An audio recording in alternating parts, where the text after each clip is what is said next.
کہ بے شک تمہارے رب کی پکڑ بہت سخت ہے، تمہارے رب کی پکڑ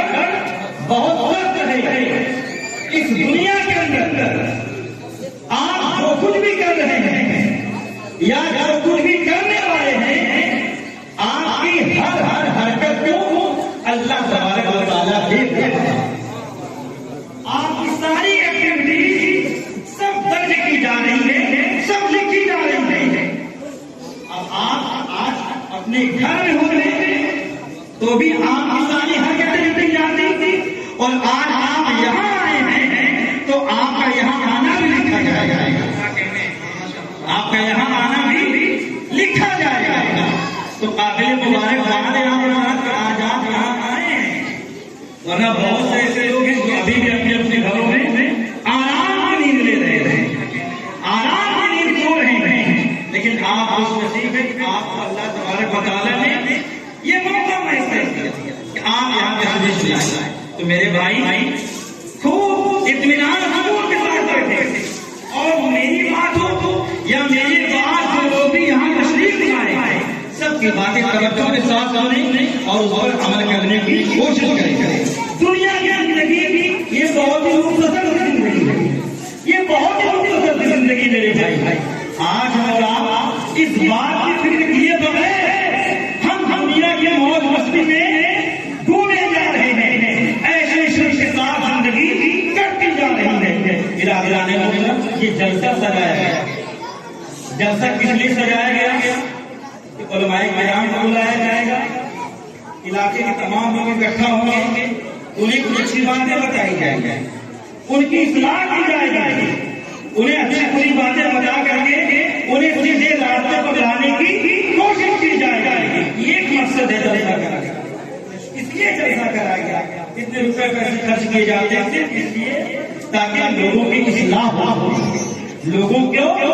اچھی باتیں بتائی جا سکے، اس لیے جلسے کرایا گیا۔ اگر برادران ملت اسلامیہ، بڑا افسوس ہوتا ہے آج ہمارے معاشرے کے حالات ایسے ہیں، اپنے معاشرے کے حالات دیکھ کر کے رونا آتا ہے۔ ایک زمانہ ہوا کرتے ہوتے نعرے تکبیر، نعرے تکبیر، نعرے رسالت، نعرے رسالت، شورائے اہل سنت، شورائے اہل سنت، شاعر اہل سنت، شاعر مسلک اعلی حضرت محترم بھائی آپ میں پاک صاحب الحمدللہ میں رسول کی تشریف لا رہے ہیں۔ شاعر اہل سنت لہجہ انفرادیت کے نمبردار محترم بڑے بھائی شاہ ظفر فتح پوری الحمدللہ موٹی میں رسول کی تشریف لا رہے ہیں۔ میں آپ جیسی خوبصورت سماعتوں کی طرف سے، منتظم اجلاس کی طرف سے، اراکین اجلاس کی طرف سے ہندوستان کے ان خوبصورت لہجوں کا بہت بہت استقبال کرتا ہوں۔ زحمت بہت ایک بار اور محبت کے ساتھ مجھے بات کریں۔ اللہم صلی علی حضرات محترم، آپ دیکھیں جلسوں میں ہم سے کیا کہا جاتا ہے، ہم سے کیسی باتیں کی جاتی ہیں، ہمیں اور آپ کو اللہ تبارک و تعالیٰ کے احکامات بتائے جاتے ہیں، پیارے نبی صلی اللہ علیہ وسلم کی سنتوں کے بارے میں بتایا جاتا ہے، بزرگان دین کے اقوال بتائے جاتے ہیں، ان کے طور طریقے ہمیں بتائے جاتے ہیں تاکہ ان چیزوں کو ہم سمجھیں، اس پر عمل کر کے ہم اس دنیا کے اندر بھی کامیاب ہو جائیں اور آخرت میں بھی کامیاب ہو جائیں۔ ایک بات غور کریں آپ کہ ہم اس آپ سے سب سے پہلے ہر ایک یقین یہ کوشش ہوتی ہے کہ لوگوں کو نماز کے بارے میں بتایا جائے کہ لوگ نمازی بن جائیں، لوگ نماز پڑھنے کے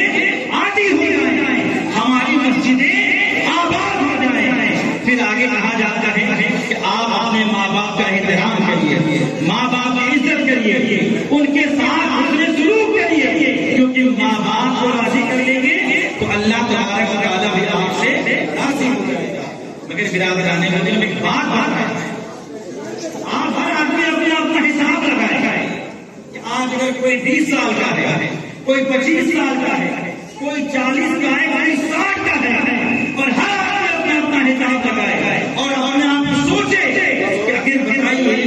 کہ کتنے عمر ہو گئے، کتنے جلسے ہو گئے،